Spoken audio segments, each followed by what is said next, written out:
now read the coming of the poet, which was her great love. From the streets came a poet, one the daughter had already met from her balcony. Finally he returned, and she, thinking it was a pilgrim, knocking at 8 in the evening, threw open the door without asking who was there. And it was with great pleasure that she recognized her visitor.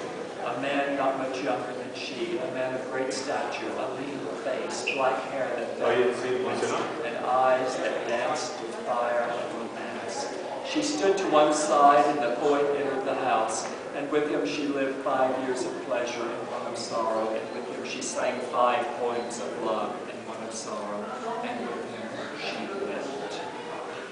He returned on the day of All Souls at 1 minute past 8 in the evening, 2 years after their eyes first met. He arrived out of the dust of the street, and with the dampness of the waterworks clinging to his flesh, threadbare, soiled, and proud, he was dressed in a black suit with a red ribbon wrapped twice around the collar of his white shirt, wrapped twice with distinction and tied in a loose knot, the ends hanging. He had no hat, no boutonniere, no handkerchief for his pocket, no gift for the daughter except himself. "You are dusty," she said. "I am thirsty," he replied. "How can one who spends so much time at the waterworks be thirsty?" "It is not water that I desire," he confessed. "Then why has it taken you so long to return?" "I have stood before your door 6 times without knocking," the poet said. "I was not ready to face the inevitable." It was then that she noticed his damp shoes, thin but recently polished. The leather was splitting across the instep, and the laces, although they were identical, were much too long for the well-worn shoes, and like his tie, which was merely a discarded ribbon, the laces were threaded twice through the eyelets, threaded twice and tied with ends hanging. "My father," she said, escorting him into the large courtyard, "had 6 pair of shoes. Perhaps they will fit you." "I did not come here for charity," he replied.